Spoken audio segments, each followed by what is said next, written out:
vibaya hivi? Ni nini ulifanyia? Mbona unakaa hivyo? And he was shouting. Everybody turned to look at me. It became really frustrating. Extremely frustrating because I felt like going back home. Like, it was so bad. It was so terrible.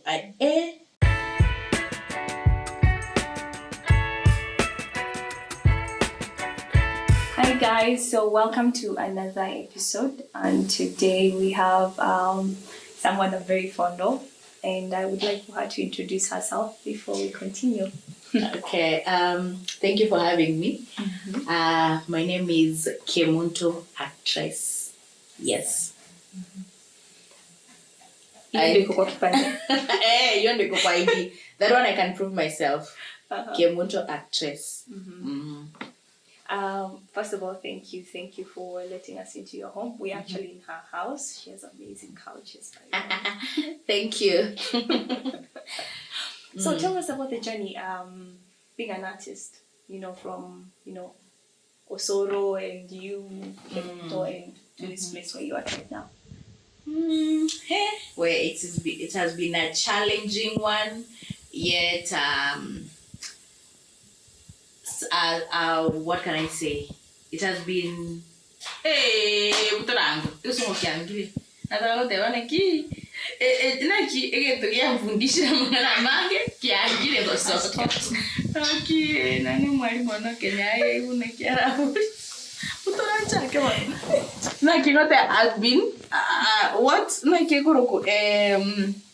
it has been challenging, but yet again I opened journey. It has not been easy, and it has been easy. Yani, ile from this side inakupeleka hapa, tena inakupeleka hapa. If not for the challenges, maybe I wouldn't be here today. Mm-hmm. Yeah.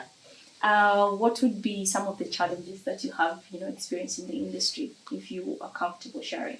The main one is people thinking you are balling. People thinking like you have money. People thinking you are living the life. People thinking you are that girl. Mm-hmm. People expecting you to be perfect. People expecting you to be happy all the time. Like someone meeting you somewhere as like, napo maybe mali umetoka hata hujalipa rent.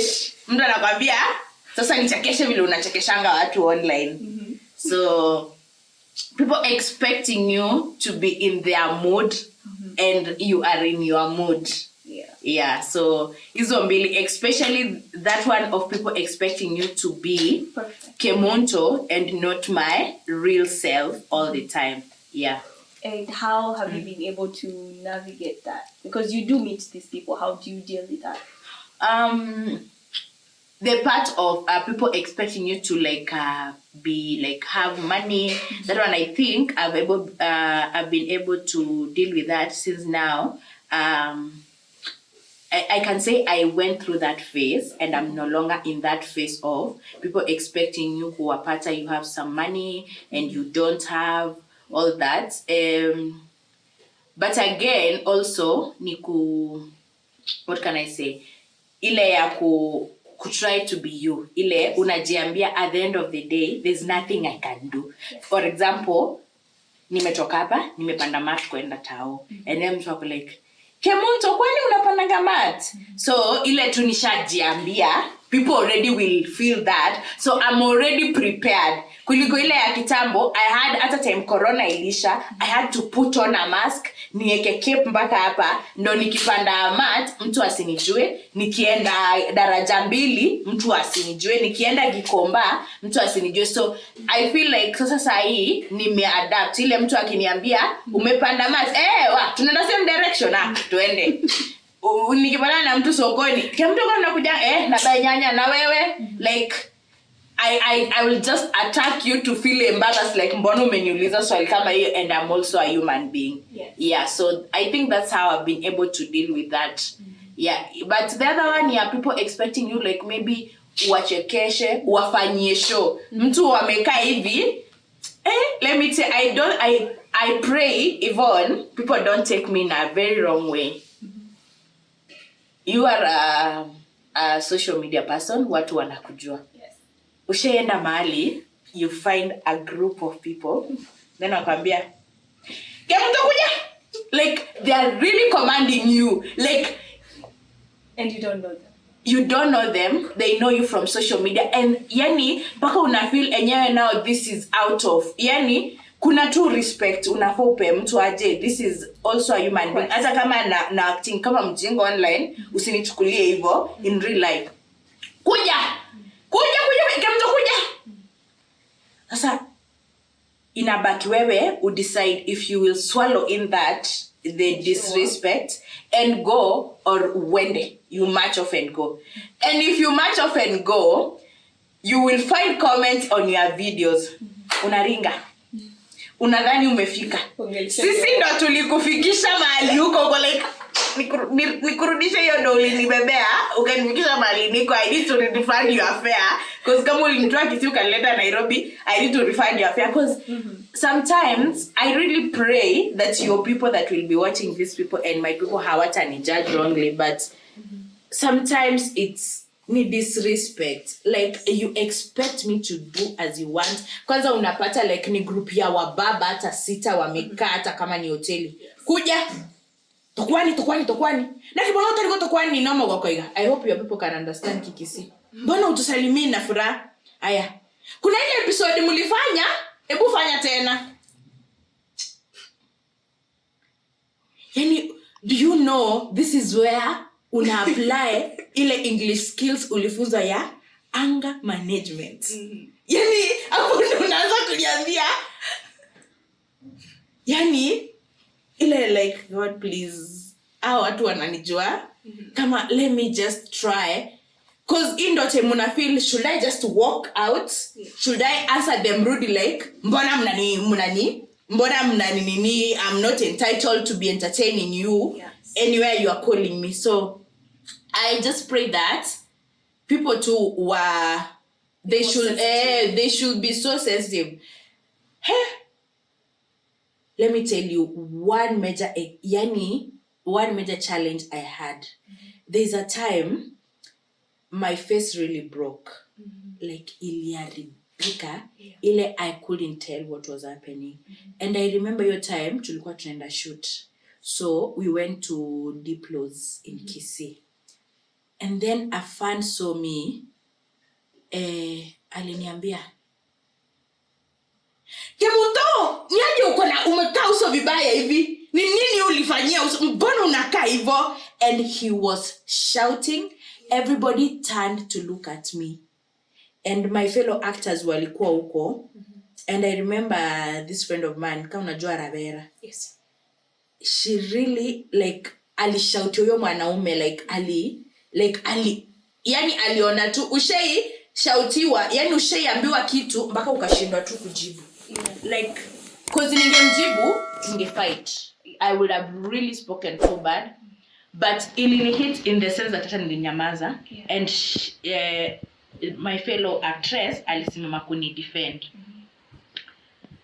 I went thinking about that thing, and let me tell you, for like the whole period niliharibika also, like a whole year, Corona ilisha, I could still hide myself with a mask. I would try to look for makeup kujipaka, because I'm thinking, if that guy spoke like that, what are other people thinking? What will other people be saying about me? That was so bad. And I remember tulitoka hapo kwenda shoot. The whole shoot, I was not even comfortable. I was asking myself, if this guy talked to me like this, what about watu wanaenda kuona videos? And I remember, because I was with my fellow actors and I had explained to some of them, like, I honestly don't know what's happening to my face. And someone was telling me, did you experience acne when you were a teenage? I said no. And they were telling me maybe sometimes it is that one. Because I had, sikuwa nimechange anything. Sikuwa nimechange chakula. Sikuwa nimechange environment. See, I was not pregnant. I had not changed any type of oil I'm applying on myself. So it just started poor. So I remembered we tulifika shoot, since my fellow actors walikuwa wamejua that I was experiencing that, and nilikuwa nimejaribu kuexplainia, I had to call my brother. Unajua sasa I was comfortable, so hata sikutafuta makeup. So I had to call my brother, nikamwambia go to the nearest beauty and buy me makeup, because now my self esteem ilikuwa imetoka, hata mali ilikuwa 6 ikarudi negative hata 6.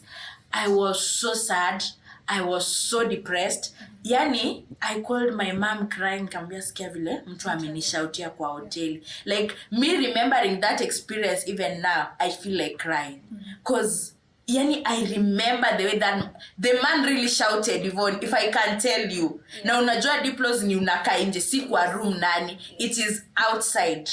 And the guy really shouted, and he did not stop.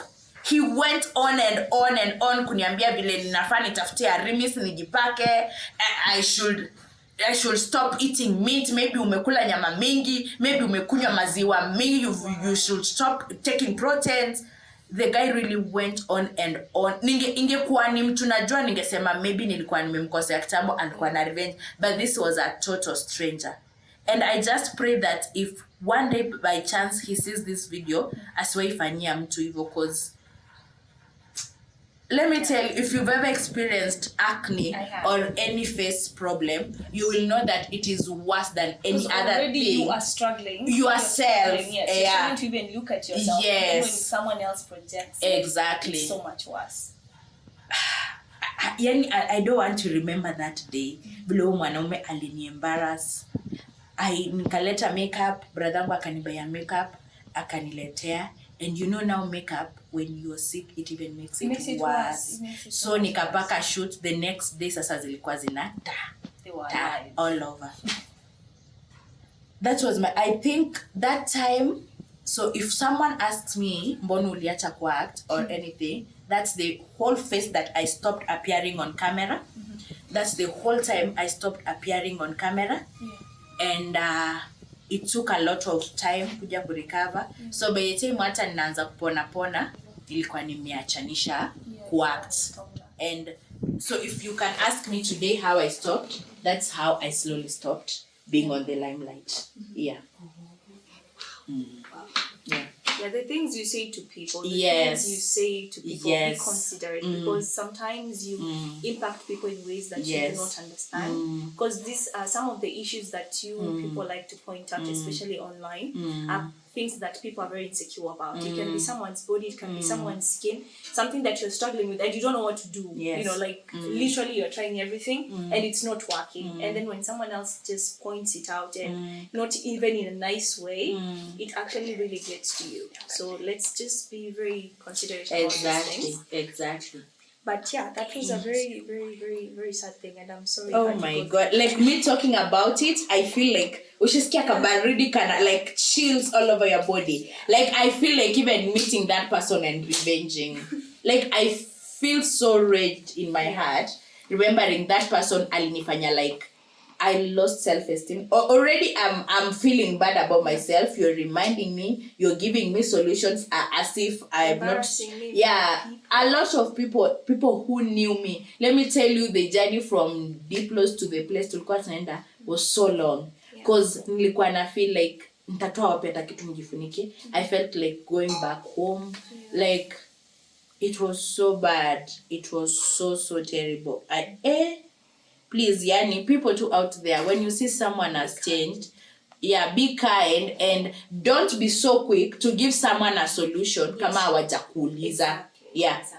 Don't be so quick. Ile you find someone and someone is trying to tell me, kila asubuhi kiamka kunywa ndimu, reduce. Oh yeah. You get? Yeah.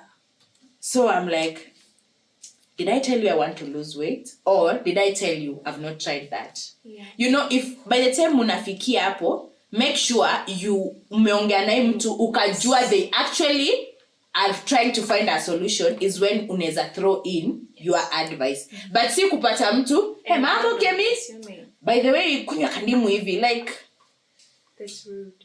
It's actually very rude, extremely rude. So those are the many challenges ya kuwa on the limelight, because people want you to be perfect, and even not to be perfect, people want you to be what they want you to be. Exactly. mtu anataka akubadilishe ukue kama demu yake. Kama demu yake anakuanga na nywele refu, anataka ukue kama demu yake. So let's just be cautious of what we tell to people, because I know many of my friends who are actors and actresses wenye waliacha because of the critics that was so much, so much. Yeah. I know of people wenye hata hawataki watu wajue mahali wanaishi, because the moment mtu anajua mnaishi ploti moja, ile kutangaza atatangaza vile ile singoru mnaishi, sina nia anaishi huko hata yeye usiwaone hivi online. So the critics are just so much. So one of the major reasons niliacha kuact was that. Yeah. But also I do believe, as much as there have been very awful experiences in this space of, being in the limelight, yes, there have been very, amazing, moments. Maybe talk about that too, so that people don't think this industry is all about, taking you out. Okay, naweza sema having a name is also something very nice, because even me today, as I stand, whatever I've achieved is out of having a name. Yes, so being that kemunto actress, being yani among the first people that started acting in Kisii industry, and me being that character, mpaka leo hiyo jina imenisaidia kwa vitu mingi. There are offices I will walk into, I will get privileges, I will get the like if it's a deal, I'll get it just because huyo ni kemunto. If I do my business, let's say I do business online, I have physical businesses. It's easy for people to trust me than to trust somebody else who mwenye hajui. Like people will just send me money, I deliver products, we've never met, but just because I'm kemunto, people trust me even with their money, and for me to do services for them. Yeah. There's something I've just remembered. Yes. You went to Kenya High. I went to Kenya High. And I'm just thinking, was it art something you always wanted to do, like when you were in Kenya High? Because normally people go to Kenya High, become doctors. Oh, yes. The big things. The things like African parents call jobs. Yes, that is what you become when you go to Kenya High. Yeah. So when you're out here and you're not doing any of those things, I'm wondering, how was that like for your mom? How was that like realizing that you're not going in that route? Yes. Okay, let me tell you, one thing I appreciate about being in that national school is that they really support talent, because even in Kenya High there was drama festival, there was music festival, there was music as a subject. Like they take art and talent very seriously. There was art as a subject. There was like they really, yani kama kuna kitu wana empower ni it's art. Swimming was one of the subjects we had in class. Hata swimming, like mimi nilitoka huko Kisii ushago ndani, nikakuja Kenya High, yani lazima uswim, hata uone udrown uanze kusema eti unakwanga na shida. They have to teach you to swim so that hata leo if something happens na nijipate kwa maji, I can save myself, because it was from Form 1 ukiingia, you have to go with a swim costume, lazima ufunzwe swimming, na mtihani, kuna mtihani wa swimming. So from Form 1 ni step mpaka ufike Form 4 umefunzwa kila kitu, unaweza ingia uko juu uruke kwenda kwa maji and you are very comfortable. Art ulikuwa like from Form 1 unafunzwa mambo na art, music festival. Even unikiwa Kenya High, we went up to nationals and I was there in the school choir. I was in the school choir. I did music as a subject from Form 1 and Form 2.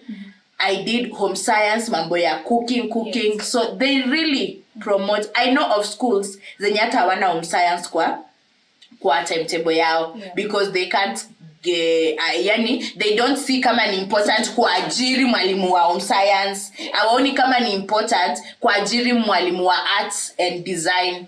Like mimi sahi ukinipia cherehani inaitwaje kwa kizungu? Hiyo if you give me a sewing machine, nitakushonea nguo. A whole outfit kama hii nimevaa. Ukinipea sai, nitakanyaga na nitakushonea nguo. So I like Kenya High ili ni mold into doing what I'm doing right now. Because even when I was there, tulikuwa tuna act sana. And I was telling myself, Nikki, get out there. When I go to university, I will do art and not art and design. Hii course inaitwa aje? Theater. Yeah, unafunza mambo ya photography, videography, nini. But my family didn't think that it's a good course. Mtu ametoka Kenya High kuja kufanya that course. So I had to do a more professional course.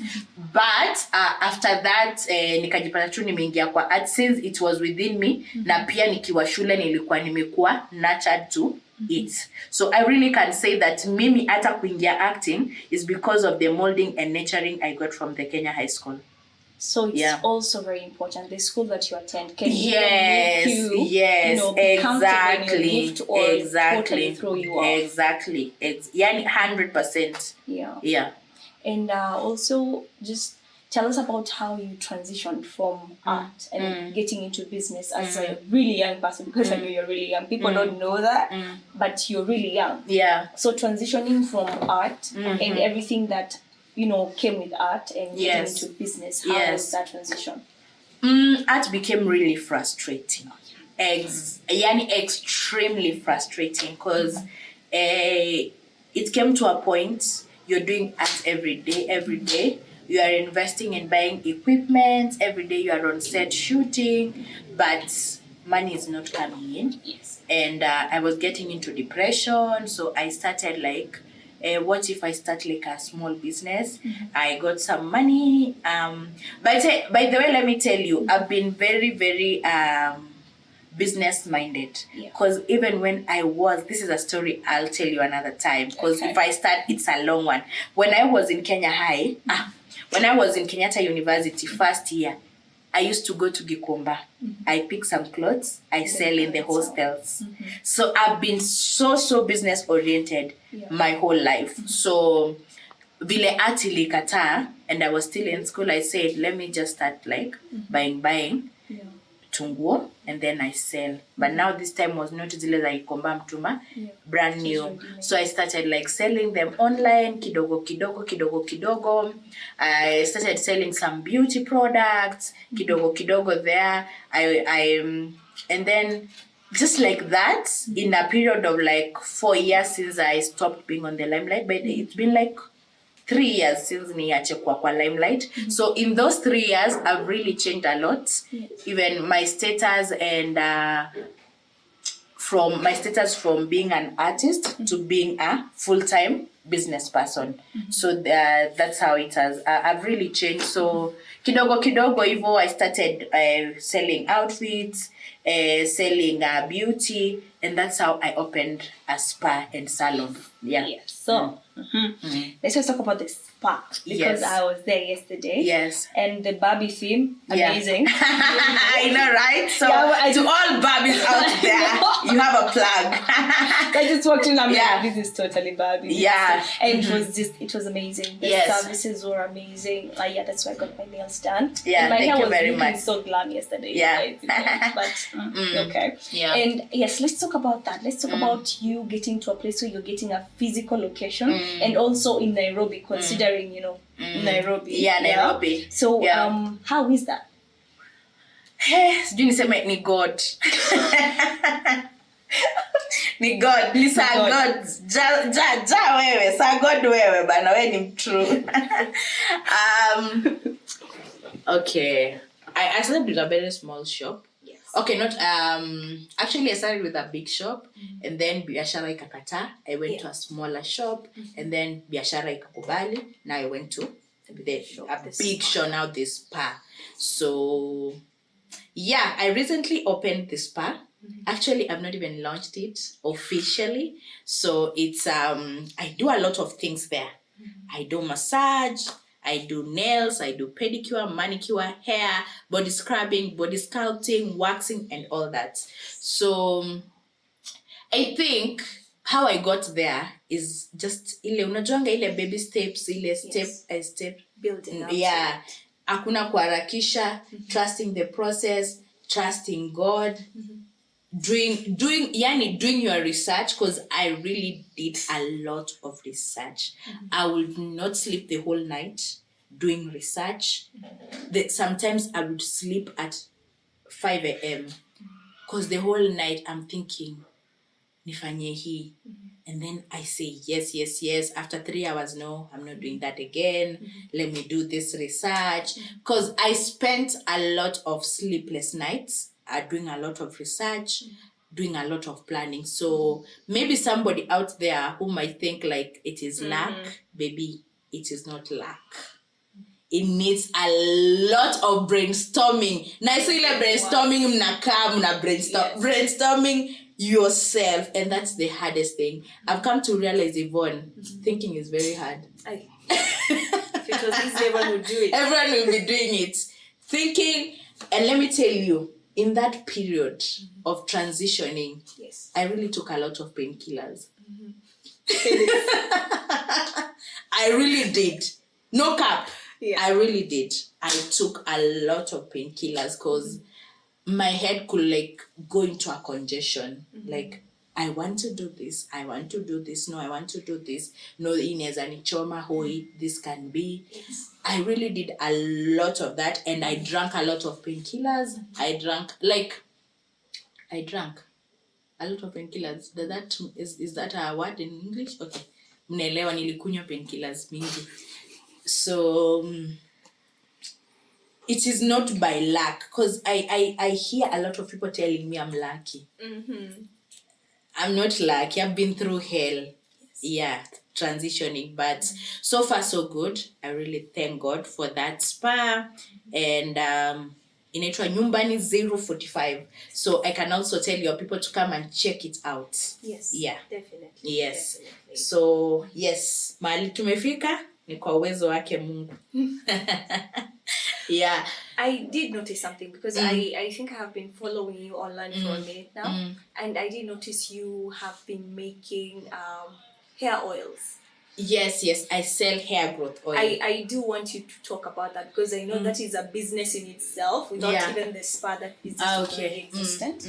Maybe just talk about that, and talk about why it's important to use African products, because I know you're using all organic natural products. So just tell our viewers the journey about that, and using natural products, and how they're good for you. Let me tell you, it's good you've asked that question. You remember the story I told you about my face? Yes. So after I went into that depression, I did a lot of research about beauty products, and especially face products, because I spent a lot of money. I remember there's a time someone on social media told me that their product is the best, I can use it. And I remember I spent 15,000 Kenya shillings to get my skin back. So I paid that money, and remember this time I don't have money. So kuja kushika 15,000 ikiwa imeshikana is not something easy. It took a long time for me kuja kupata 15,000, kulipa mtu nipate face product, and let me tell you, it made me worse. And now I'm calling the person, I'm like, mbona naharibika zaidi? And she told me like, ni normal, the skin will just purge, itoe vitu zote kwa skin, and then sasa 3 months down the line, I'm getting worse. Products are 15,000 hizo niko nazo, I had to stop. And along the way, I really used zile, leo naona hii 2,000 unanunua, leo naona hii 500 unanunua, leo naona hii 3,000 nanunua. So I really went through a lot of kudanganywa. Okay, I don't say kudanganywa, or maybe my skin was just too sensitive, because even now seti imekuwa perfect, but the pimples are not there as nini, because my pimples were like ile hata nikishika hivi, white things, blood, like I'm getting there. It is zina nini. So I really wasted a lot of money. So with that, I did a lot of research, and eventually I got some products, and I started using them, and in a while the pimples zika dry up. And if you know, about skin. Pimples can go away, but now dark spots is very hard. So maybe if people even can see my dark marks are still there, but no, they're not very shouting. And having dark marks, it's a good thing to show where you've come from, because it's showing like you've come from somewhere. It's evidence of the goodness and mercies of the Lord. Yeah, so it's just some beautiful marks to show that Mungu amenitoa somewhere, and slowly they are going, because they were really worse. So I got some products, and I remember my friends who were in the same position with me were like, your face has really dried up, what are you using? And I started sharing the products, and it started working for people the same way. And I pray even the person who will do the video of this too, even put the photo of how I used to look like. And it was really bad, Yvonne. I'm sure. No, you didn't see me when I was bad. You did not see me. That one was like better. So I started sharing the products. And when I used to have good hair since school, but in the process, I got into a lot of stress. I got into a lot of like bad relationship, and I was so depressed, and my hair started falling off. I don't know. Sometimes I hear like mtu sijui akizaa nywele inaweza katika, but for me it was like stress, so nywele kakatika. And then now I got product also for my hair. So, and then for the people who are very close to me, they notice like nywele ilienda, now imerudi. I even, one thing about me, I have evidence for my journey. Niko na a photo of when hair iliharibika kabisa till I had to cut ndo watu wasiniulize what's going on. So nikarudi kwa short hair kama bob hivi. So when I started applying that product together with the face, the hair started growing and my face started becoming well. So I said, what if I sell the product as a so and it's really worked for people, and that's how now I'm selling the now hair growth product. And I can say this without fear of doubt and contradictions that it is the best hair growth oil in the country. I don't know other countries because I've not been there. Probably it's the best because sijaenda huko waone. So it's the best hair growth oil. And even my face cream, it's called Ngara for sensitive cream, for sensitive face. Ngara face cream. The cream I'm using in it on Ngara. Like in Angarisha. And now oil. So what I do right now, it's because of my past experience, and I feel like God let me pass through that stage so you can be innovative, so I can be innovative. And neza I can use it even to make a living out of it, because ningekosa kuharibika uso singekuwa nauza hizi face cream, ningekuwa sijaingia kwa that depression, nywele hainge katika nianze kutafuta solution kurudisha back my hair. So God let me pass through that stage. And I'm glad he did. Because without that, I wouldn't be who I am. Well, you've had people. You're suffering. It's okay. I know my story is touching, and it is touching your speech. It's affecting you. It's affecting your speech. Someone is suffering over something totally different, and I'm about to advise them that your suffering has something bigger to it. Let me just catch myself. Okay. Sometimes there are things that happen in your life that you normally don't understand why. Yes. But then you move like a few steps forward and you realize, that needed to happen for me to be here. And I think also having suffered through, bad acne breakouts and bad hair means you understand your clients. You totally understand. Like when someone is losing I'm their the hair, model. you understand. I'm the model. I'm the tester. Yes. You know the way Jesus died for us on the cross, so that we can be saved. Now I sacrifice. I'm the sacrifice. Like I've been there. I know what it is to have bad skin. I know what it is for you to lose your hair.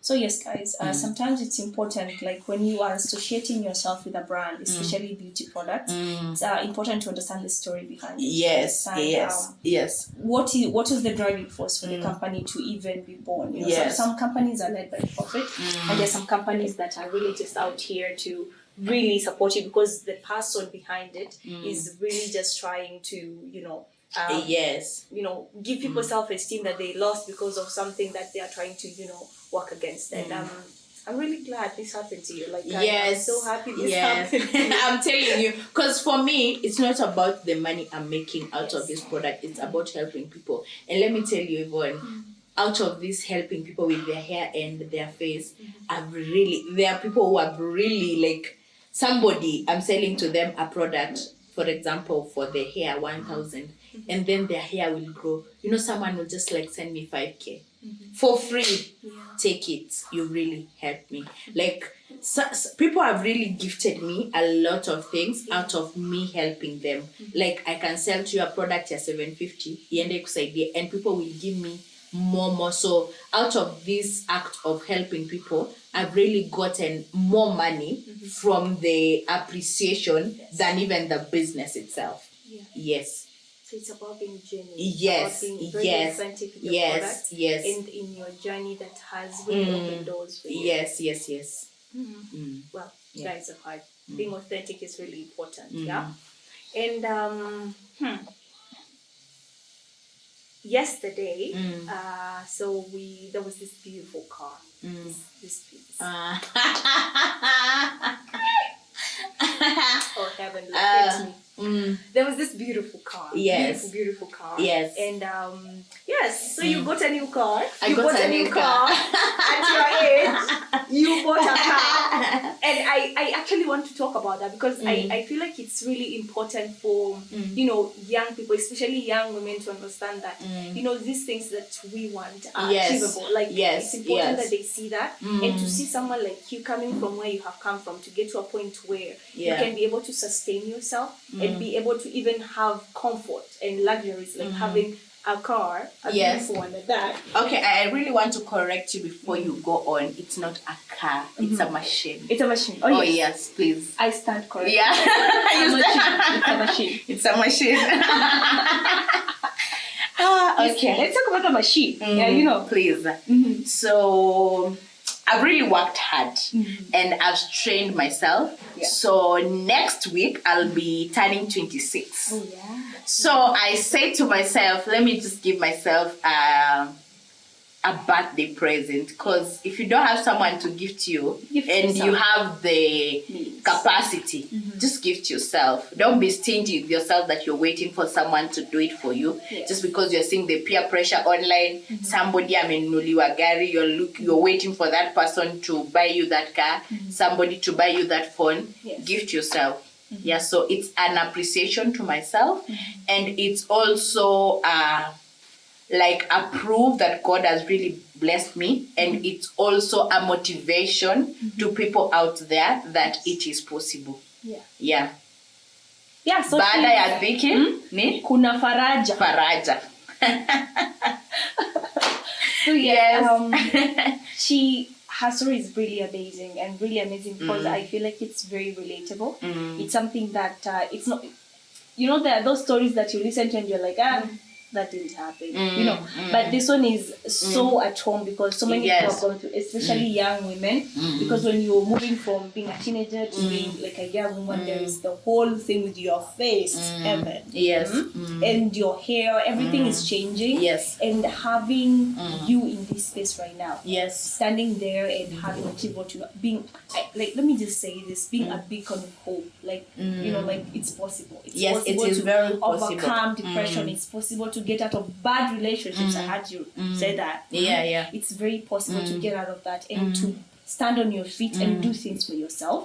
I think is really important, and I think we need more people to come out and actually share their stories. Because I do believe we have more people who are out here who do have these stories, and also because I think there's being on social media, most of the time people don't see the work you put behind everything. Yes, they wouldn't know. And because of that, people assume that things just come to you. And we have young people coming up and believing that, you know what, I just need to go online and everything will just come to me, right? Yes. And because of that, we have a lot of us, you know, going through depression because you're living a fake life, you're living above your means and stuff like that. Yeah. Maybe just talk to these people and let them understand that it's not always what you see on social media. The work that comes before you see me on social media is like this, you wouldn't even be able to understand it. Yeah. Make them understand that it's about the work you put in. It's never really like only a few of us can go viral and become rich. Yes. We can't all go viral and become rich. You can just go viral and remain poor because fame does not come with money. Not always. Yeah, not always. For a few people, it does, but for a good number, it does not. So I just would want to urge people like, don't go into art with the mentality that I'm going to get money. Become extremely rich. So go into art because it is passion. Because I've seen a lot of people even texting me on my Instagram wananiambia Kemi, since when ni actor umepata pesa, you're very rich, pia mimi nipe kazi, utanilipa pesa ngapi nikuje ni act na wewe. Kwanza that one is such a turn off. Mtu anakutext and then ako like, Kemi nikuje to act utanilipa ngapi? Like I'm like, did I tell you I was looking for some people? Like, another thing is, this one I'm talking of for myself and for my fans. Someone tells you, I would want to do content with you. You tell them, okay, if I plan, I'll tell you. They keep disturbing you. Ikifika siku you feel you need a shoot because somebody has been disturbing you, you tell them, oh yeah, let's follow. The day now of coming is she's or he's like, by the way unanilipa how much? And this is the person mwenye anataka kuingia kwa usanii. So yeye anakuja hapo because of money actually, not even si eti hata alikuwa anataka kuact. He or she is entering in this thing knowing hapa I'm just going to like make some money, like pluck money from the tree. So people should not go into art because of money. Let them not take it as an employment ile. Hapa ni kwa ajili, let them waingie kwa art kama ni passion, and then if it comes with money, good and well. If it does not come with money, let them use the platform to get money from other sources. Yeah. I feel like this conversation is not going to end because I think I'm having a really good time. I'm having a really good time. Maybe talk about social media because I think you have cracked TikTok. I have, yeah. You have understood how it works. Maybe talk to people who are trying to get into that and the business bit of TikTok and get them to understand what it looks like. Okay, TikTok is just like any other social media. The way you plan it, the way you do it is how you'll get the results. Because TikTok has no trick kama YouTube that you share your video, people will watch it. So if you do good content, it will definitely go to people's FYP. And if you do something that people don't relate, then it will not go. So it's just about the content, the quality, knowing what people really want, knowing how to relate to people. If you're a prayerful person, pray for your content, because I personally pray for my content. I pray for like getting more followers. I pray, like, I know it sounds funny, but I pray to God like, Mungu nisaidie nifikie hapa. If I post a video, like, it's just what you post and if people can relate or not. So the content is also very important. It is the key to even getting followers. And if people relate with the content. I think that's all we have for today, guys. Okay. It has been an amazing session. Yes. And yes, it is possible to venture into business as an artist. Yes. It's not even possible. It's important as an artist to venture into business and have multiple sources of income, because then you're not operating from a point of desperation, but of comfort. And when you're comfortable, it's easier for you to just really be in this space and try to focus on art, other than when you're like, I can't eat, I don't have rent and stuff like that. So guys, it's important for us to try and open our eyes and go out here. Businesses are there, so many things that you can do.